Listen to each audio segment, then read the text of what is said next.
Zach Vascomi, and I'm joined by a special guest today, Matt Nordmann. Matt Nordmann, thanks for coming on. Hey, great to be here, Zach. Yeah, absolutely. So we were talking a little bit behind stage just about you and your story, and you've got a really interesting story of even what brought you here with your dad being in the NBA and stuff like that, and you played basketball yourself. So tell me a little bit about that. Sure. So do you ever have that larger-than-life figure in your life? Well, for me, that was my dad. And so when I say that, he was 6'10", 275, huge man. That's big. And so what inspired me was the dedication, hard work, and how he helped others. And so I wanted to get into a field, the financial services industry, where I could help a lot of people. And so that was the inspiration for me to try to emulate every day. And now imagine this larger-than-life figure when you hear just unbelievable news. And so for me, that was, I'll never forget the day, it was July 13th, 2015, and went with him to a doctor's appointment where he got the news, and the doctor, as bluntly as possible, said, "You got 6 months to live." And so as you can imagine, it's a gut punch, and asked him, we got out of there, "What are you gonna do now?" He said, "Well, first I'm gonna buy an Apple Watch." And then he said, "I'm gonna get busy planning the rest of my life." And so for me, it really, after doing this for 25 plus years, it really hit home I want to get busy helping people plan the rest of their lives so they can live whatever their amazing life of significance is for them.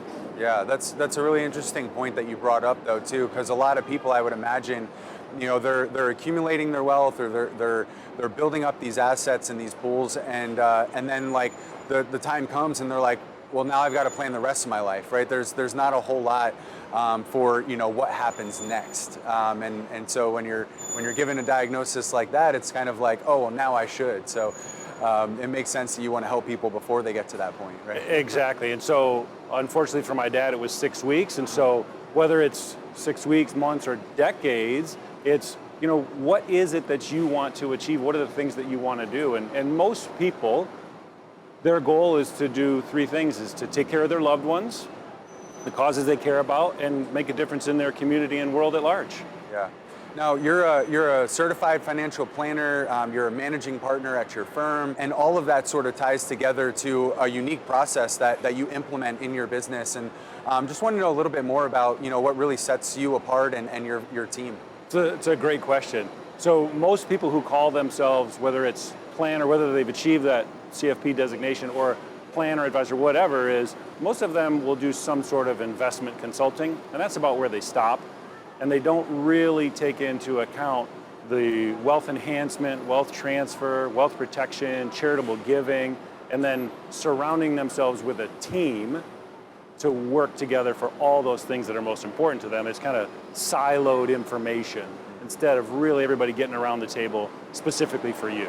Yeah, that's true. So it's like, I myself have to find somebody to do my estate planning, and then, your tax mitigation stuff. And it's like, they're like, oh, well, I don't do that. You got to go to this person or that person. Exactly. And so you have the opportunity to really provide all of those things through the different relationships and stuff that you have. Well, that's right. So imagine you had $500 million or more on staff. You would have the accountant and the tax attorney and the estate planner, and you probably have someone to pay your bills and manage your money and all these different, and maybe your travel arrangements. Well, you know what the problem is, Zach?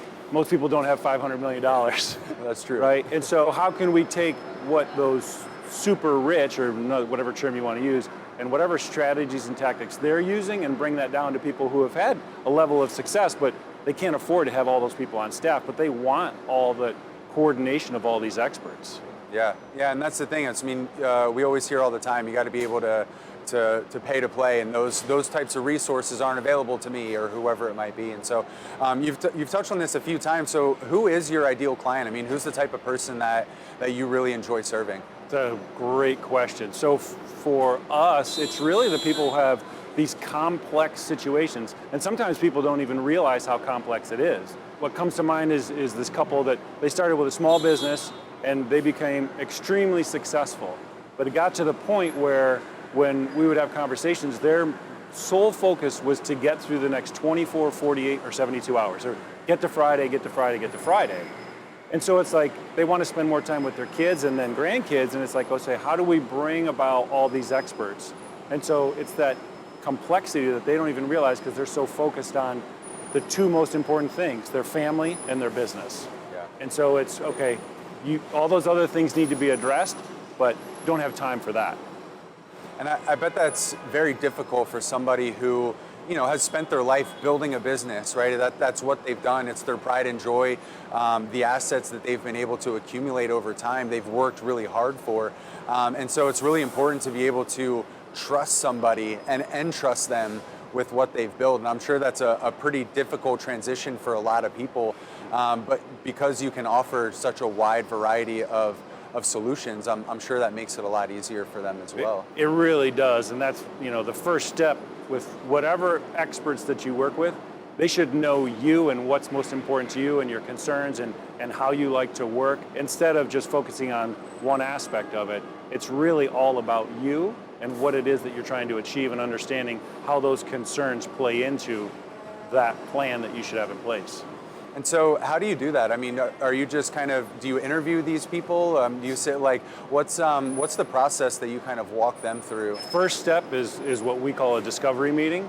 And we're going to ask you a lot of questions and really understand different aspects of your life, from what's most important to you, to your concerns, and other professionals that have worked well and not. And really, what do you enjoy doing, and what are the things that you want to do and achieve? And then say, okay, what one of three things comes out of that? We make a promise of, we're going to say, Zach, you're doing everything great, don't change anything. 2, you know what, there's some gaps in your plan, and here's what they are. We're not the right firm, but we're going to point you back to your existing team or recommend a team. Or 3 is we're going to say, hey, these are the gaps in your plan, and here's how we can help with that and take it to the next level. That's great. Yeah, so you're all about helping people. That's first and foremost, obviously, then. And to circle back, I mean, it makes sense now in the way that you help people because of what you went through with your dad. And obviously you're doing it beforehand, but it makes sense how that really solidified, the work that you're doing is important, and it really has a great impact on people's lives. Yes, you use the word impact, and that's where we really want to have a significant impact in people's lives, because like you had said earlier, with building what people have built, and so we want them to be able to focus on whether it's the transition to the next stage or really what's most important to them. Yeah, that's great. Well, I ask everybody this question, and obviously, being successful yourself and having helped a lot of successful people, like you said, what would be your tip for advice for somebody who might be watching, or just to help them in thriving in today's economy? Yeah, great. Good. Another good question. Surprise, right? Really, I would ask you to ask yourself one simple question.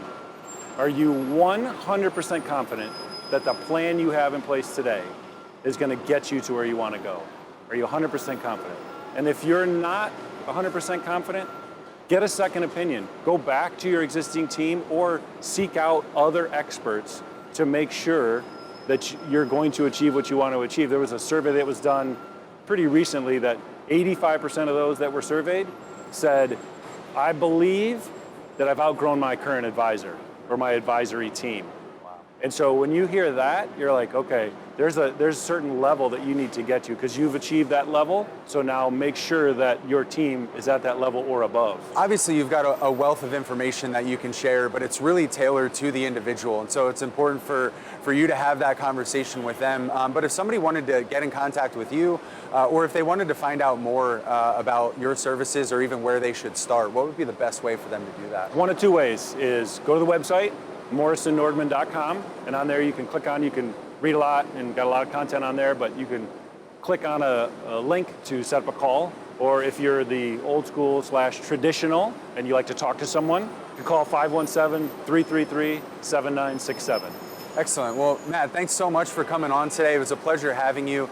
Really excited for the impact that you're making in the lives of people, and hope you keep doing the great work. So thanks a lot for being on the show today. Great to be here. Yeah.